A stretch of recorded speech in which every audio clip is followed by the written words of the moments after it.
Колледжде оқитын жас қыз дәріс кезінде ұялы телефонына үйге қалай қайтасың деген хабарлама алады. Ол автобуспен баратынын жазады. Дәріс аяқталып, қыз хабарландыру тақтасына барады. Ол автобусқа отырғысы келмейді және бөтен адаммен баруға шешім қабылдайды. Қыз бейтаныс жігітпен бірге баруға келіседі. Ол жігіттің көлікті кіреберістен алыс қойғанына, жүк салғышында орын жоқтығына және көлік есігі бұзылғанына риза емес. Жүгін қою үшін ол жігіттің сөмкесін жолдың бойына тастап кетеді. Қыз досымен телефон арқылы сөйлеседі, бірақ жігіт оның сөйлескеніне ашулы болады. Қыз жігіттің суретін түсіріп, одан неге ренжігенін сұрайды. Жігіт ереже бар дейді. Саяхат кезінде жолаушы жүргізушімен сөйлесіп отыруы керек, әйтпесе ол жалығады.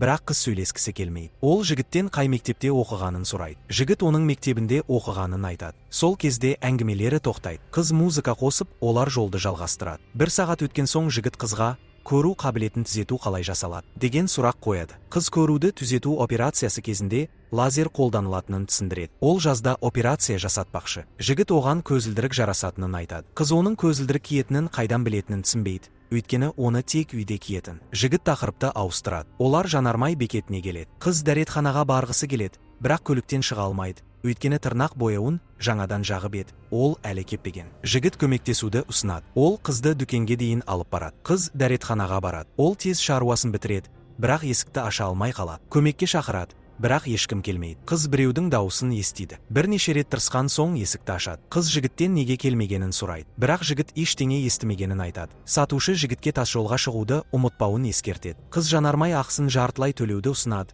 бірақ жігіт ақшаны алмайды. Олар әрі қарай жүреді. Жігіт тасжол белгісін көреді, бірақ жолдан бұрылып кетеді. Қыз қорқып, жолға қайта оралуын сұрайды, бірақ жігіт уайымдамауын айтады. Бұл тек әдемі қысқа жол дейді. Олар орманға қарай жүреді. Жігіт шырша әнін қосып, Рождество туралы әңгіме бастайды. Жігіт Рождествоны ата-анасымен қалай тойлайтынын айтып береді. Қыз болса Рождествоны 2 рет әкесімен және анасымен бөлек тойлайтынын айтады. Әңгіме барысында қыз жігіттің өзі туралы тым көп білетінін байқап, тағы да қорқып кетеді. Қыз есін жиып, көліктен түсіп қашады. Ол біреуге қоңырау шалмақшы болады, бірақ байланыс жоқ. Жігіттің басы жарақат алған. Ол кездесуге келуі тиіс екінші көліктің қайда екенін сұрайды. Қыз басқа жүргізуші кетіп қалды деп ойлайды, бірақ жігіт жолда дөңгелек іздері жоқ екенін байқайды. Ол көмекке қоңырау шалуға тырысады, бірақ ешкім естімейді. Жағдайды тексермек болып, айналаны шолып шығады да бейіт белгілерін табады. Ол қыздан рөлге отыруды сұрайды, ал өзі көлікті итермек болады. Олар қар құрсауынан шыға алмайды. Қыз көлікті іштен құлыптап тастайды. Қыз жігітті кінәлап, бәріне оның кінәлі екенін айтады. Оны маньяк деп ойлайды. Олар ұрсады. Жігіт ештеңеге кінәлі емес екенін және маньяк еместігін айтады. Ол жанармай бекетіне бармақшы болып, қызға бірге баруды ұсынады. Бірақ қыз одан қорқып, көлікте қалуды шешеді. Жігіт кетеді. Қысқа жол іздеп, орманға кіреді. Осы уақытта қыз көліктен скотч тауып, терезені жауып тастайды. Бірақ бір адамды байқайды. Көліктен шығып, бейтаныс адамға үн қатады. Көмек сұрайды. Адам жүре береді. Бір сәттен соң орманға бұрылып кетеді. Қыз қорқып кетеді. Ол жолда бір адамды көргенін айтады. Жігіт көлікке қайту керек дейді. Жанармай бекеті жабық екенін айтады. Қыз оған сенбейді және көлікке отырғысы келмейді. Бірақ басқа амалы жоқ. Көліктегі сағат тоқтап қалған. Қыз жігітке оның қанап жатқанын айтады. Бірақ жігіт жара қауіпті емес дейді. Қыз жігіттен шын мәнінде кім екенін сұрайды. Жігіт өзін жай ғана студентпін деп таныстырады. Ол өзенің арғы бетінде тұратынын, тек әдемі қызды жеткізіп салғысы келгенін мойындайды. Қыздың қайда тұратынын, немен айналысатынын достарынан біліп алған. Дәріс кезінде жігіт қыздың телефонынан хабарламаны көріп, онымен танысуға, бұл мүмкіндікті пайдалануға шешім қабылдайды. Шындықты білген соң қыз сәл тынышталады. Жігіт тамақтануды ұсынады, бірақ қыз азық-түлік салынған сөмкесін тұрақта қалдырып кеткен. Бірақ жігіт жуырда орындығының астына шоколад батонын түсіріп алғанын есіне алады. Олар ұрсып, бір-біріне ашулана бастайды. Кенеттен көліктің моторы өшіп қалады. Қыз шаммен көліктің астына қарап, бүкіл бензиннің төгіліп кеткенін көреді. Көлік тез суып кете бастайды. Жігіт қыздың заттарын шығарып, үстіне көп киім киіп алуды ұсынады. Бірақ жүктің ішінде жылы киім жоқ еді. Қыз мен қар құрсауында қалып қоямыз деп ойлаған жоқпын дейді. Екеуі тоңа бастайды. Жігіт оны құшағына алып жылынуды ұсынады, бірақ қыз қарсы болады. Біраз уақыт өткен соң қыз орманға дәрет сындыруға кетеді. Сол кезде ол бір түрлі қорқынышты адамдарды көреді.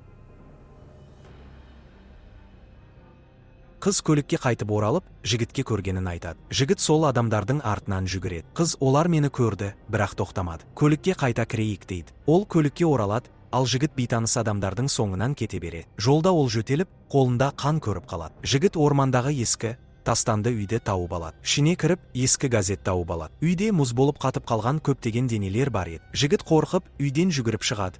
бірақ артына қарағанда денелер ғайып болып кетеді. Сол уақытта қыз жолдың бойында бір ер адамды көреді. Ол көліктен шығып көмек сұрайды, бірақ ер адам тоқтамай, әрі қарай жүре береді. Қыз оның артынан жүгіргенде, алдынан басқа елестер шыға келеді. Жігіт жолға қайтып оралып, қатты шошып тұрған қызды табады. Қыз көргені жайлы айтып береді. Жігіт оны көлікке алып барады. Олар табылған газетті терезеге жапсырып, бір-бірін құшақтап жылынып отырады. Жігіт толықтай өзіне деген сенімділікті қайтарады. Бірнеше сағаттан соң көлік терезесін бір адам қағады. Бұл полицей. Қыз бұны алаяқ деп ойлап, бұл полицей мен басқа жүргізуші ақша бопсаламақшы деп күмәнданады. Қыз оған пара ұсынбақ болады, бірақ полицей ақша алмайды. Ол бұл жол учаскесінің қауіпті екенін, мұнда жалғыз жүрген қыздардың жиі апатқа ұшырайтынын айтады. Ол қызға өз көлігіне отыруды ұсынады. Жағдай шиеленісе түседі. Қыз таудың басында тағы бір адамды байқайды. Полицей оған көлікке отыруды бұйырады. Жігіт жалбарынып, оларды тыныш қалдыруын сұрайды, бірақ полицей жақындауын жалғастырады. Сол сәтте қыз бен жігіт кенеттен өз көліктерінде қайта пайда болады. Жігіттің қолы көліктегі темірге жабысып қалады. Қыз оған алақандарын жылытуға көмектеседі. Қыз бұл не болды деп сұрайды. Жігіт бұл елес болды деп жауап береді. Екеуі көлікте отыра береді де, дәмді тағамдарды армандайды. Қыз жігіттен жоғалған сөмкеде не болғанын сұрайды. Қыз жылап үмітсіздікке түседі, бірақ жігіт оны жұбатып таң атқалы жатыр. Бізді міндетті түрде табады дейді. Қыз терезеге жапсырған газеттің астынан таныс бейнелерді байқайды. 1963 жылы дәл осы жолда апат орын алған. Қыз бен жігіт сол жолы қайтыс болған. Екінші көлікте болған полицей де қайтыс болған. Алғаш болып апат орнына келгендер діни қызметкерлер, бірақ олар көмектесе алмаған. Қыз ұйықтап алуды ұсынады, кезекпен ұйықтаймыз дейді. Ол бірінші болып кезекшілікке қалады. Біраз уақыт өткен соң терезеге жапсырылған газет қайтадан түсіп кетеді. Ал радио кенеттен қосылады. Флешбек арқылы бізге көрсетіледі. Бұрын осы жолда полицей апаттар ұйымдастырып, жас қыздарды ұрлап отырған. Бірақ бір күні өзі де апатқа түсіп, көлігімен бірге жанып кеткен. Жігіт оянып, қызды оятуға тырысады. Радио тағы қосылып, жол бойында патруль көлігі пайда болады. Суық ауа көлік ішіне ауа шығатын тесіктерден кіре бастайды. Жігіт ауаның кірмеуі үшін денесімен жауып тастамақ болады. Қыз оянады. Бір сағат өткен соң олар әлі көлікте. Жігіт қатты әлсіреген, сырқаттанып кеткен. Ол қызды жігерлендіру үшін әзер сөйлейді. Қыз дәрі табуға тырысады, бірақ тек қан аралас зәрі бар бөтелке табады. Қыз сен қатты соғылдың ба деп сұрайды. Жігіт мен бұрыннан бері қан түкіретінмін. Апат кезінде ішкі ағзаларым зақымданған дейді. Қыз көмекке бару үшін жанармай бекетіне бармақ болады. Бірақ жігіт бұл өте қауіпті екенін ескертеді. Қыз жаңа жоспар ойлап табады. Ол телефонды радиомұнараға қосып, құтқарушыларға қоңырау шалмақ болады. Қыз кетер алдында жігіт: егер бұл өмір қайта басталса, келесі жолымен бір ғана нәрсені өзгертем. Келесі жолымен сабақтан кейін саған жай ғана келіп, сәлем дер едім дейді. Қыз оны сүйіп, жолға шығады. Ол бағанаға өрмелеп шығып, телефонды қосады. Құтқару қызметіне хабар жіберіп үлгереді, бірақ байланыстың нашарлығынан естілді ме, жоқ па белгісіз. Ол төменге түсіп, орманда өлтірілген қыздың елесін көреді. Бірақ елес оған тиіспейді. Қыз көлікке қайта келіп, жігітке мен хабар бере алдым дейді. Бірақ жігіт оны естімейді. Ол қайтыс болған. Тағы бір сағат өтеді. Қыз жігіттің денесін көліктен сүйреп шығарады. Сол сәтте күндізгі уақытта жанармай бекетінде көрген ер адам жолдан өтіп бара жатады. Ол қызға көмектесіп, жігіттің денесін көлікке салады. Ер адам қызды өзімен бірге алып кетеді де рациямен полицияға хабар береді. Жолда ол бұл жердің қарғыс атқанын, мұнда көптеген апаттар болғанын айтады. Бұрын бір полицей жастарды тоқтатып, оларды өлтіріп отырған. Бірақ кейін өзі де апатқа түсіп,